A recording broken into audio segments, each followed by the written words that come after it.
Erica Sprague with Lane Realty, and I'm here today with Natalia McBride, owner of Township Pools. Hello. And we are going to talk about the top 5 things you need to know before you embark on building a pool. And Natalia's taken a few minutes to write the things down that come up the most often and she feels are the most important. And so the first thing we're going to talk about is the design of the pool you want to have in your home. Yes, you probably know that pools are basically mostly geometric or freeform. Those are the two common shapes. However, you need to take into account of what's fitting better in your yard and the functionality of the pool. Are you envisioning swimming in it, 7 days a week? Are you thinking about size-wise, the depth? Maybe you want to play volleyball with your kids and therefore you would like to have a sports pool where you can do a volleyball net across the pool. Or maybe you prefer some water features. How about some fire bowls, water bowls, maybe deck jets that shoots from one side of the pool into another. Any special features? Maybe you like to tan, so then go for the good lounge, sun shelf to put chase lounges on it and have that with a couple of bubblers for some water flow. So it really is. Plus another tip is freeform pools tend to be a little less expensive than geometric pools. Okay, so also keep that in mind. Good to know. Okay. The other thing you mentioned that was important is people understanding their budget. So when people are considering building a pool, what are they looking at for a basic pool, and what would that include? These days, the average pool would cost about $85,000 to $90,000, and that would give you a pool, spa, and a deck. Pool would be about 3.5 feet to 6 feet deep, about 550 square feet of the surface. Spa, 8 jets in a spa. Deck would be something like a cool deck or sun deck, spray deck, probably about another 500 square feet of surface. Done with the best surface that we can offer, which is a Pebble Tech, Pebble technology, and also the best of the equipment, which we believe is Pentair. Okay. So very quality build. Very nice. And you mentioned Pebble Tech, so when you use that surfacing, do you have to have it re-plastered at some point, or is that a lifetime? Pebble Tech has a 10-year warranty and at least 20-year serviceable life. 10-year warranty is being based on the water chemistry being balanced at all times, but this is an excellent product where you would not have, most likely, rather, you will sooner sell the house than having to resurface that.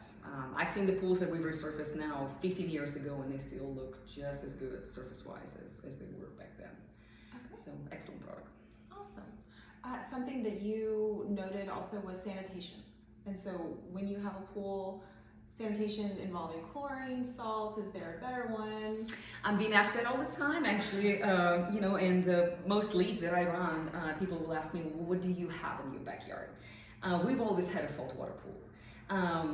Yes, it takes another piece of equipment to be set on your equipment pad, and that would be a salt cell to generate that salt. But saltwater pools consume or require less chlorine, and so it's better for your hair, it's better for your skin to have something that's more natural. There's a lot of misconception there about saltwater pools. One of the myths is that it can damage the pool equipment, and that is not correct. Another one, people think it might be damaging for the deck. It's also not correct.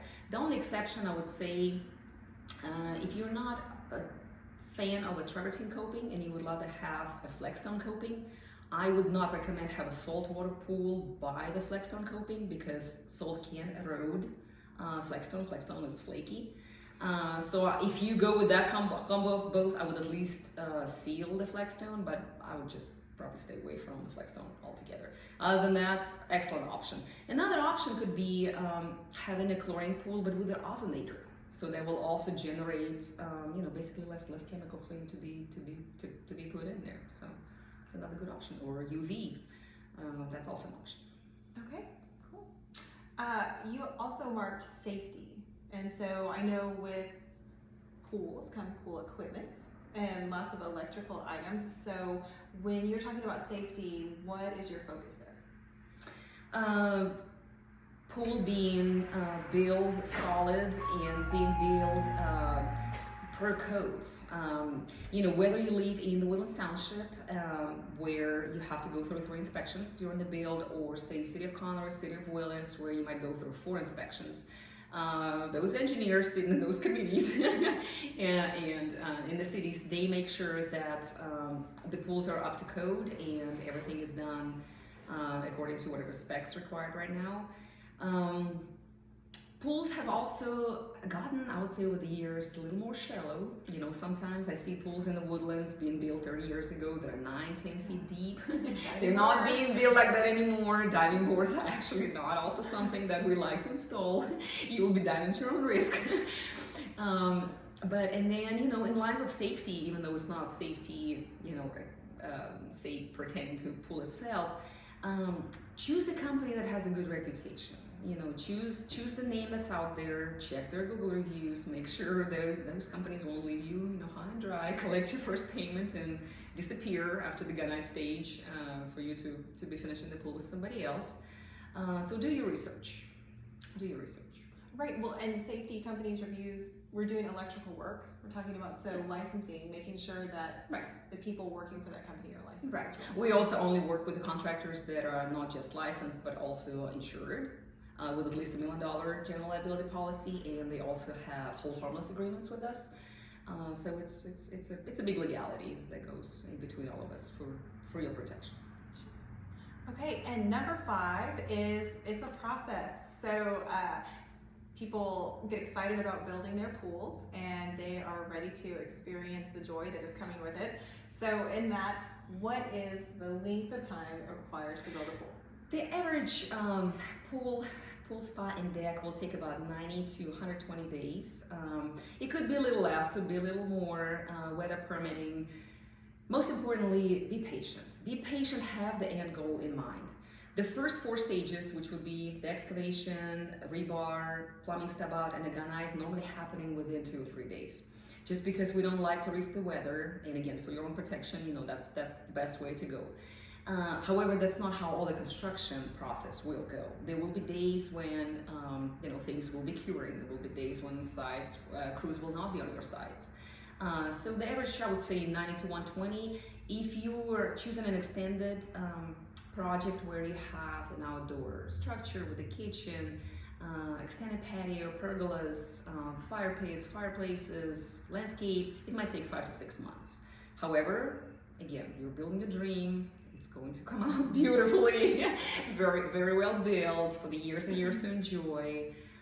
All things will come together. There will always be a punch list at the end. Sometimes it might feel like it will never end, but it will. It will be beautiful, and again, something for you to basically enjoy year round.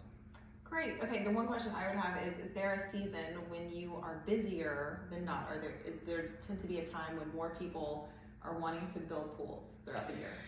COVID has changed that for us. I would say spring and summer are still probably the busiest. However, the best times to build would probably be fall and winter to be ready for the summer season. Right, absolutely. Well, thank you, Natalia. I appreciate your time. Thank you so much. If anyone has any more questions, how can they reach you? You can email me, Natalia, at totalpoolcare.net, or text me, 832-257-1888. Thank you. Thank you. Township Pools has their design center in their office. So from the time you come in and meet from them initially, you're able to see all of your options for decking, for what I like to call the backsplash around your pool, and your decorative options. You never have to leave this location, which is located on McCaleb Road, just past 2854 in Montgomery.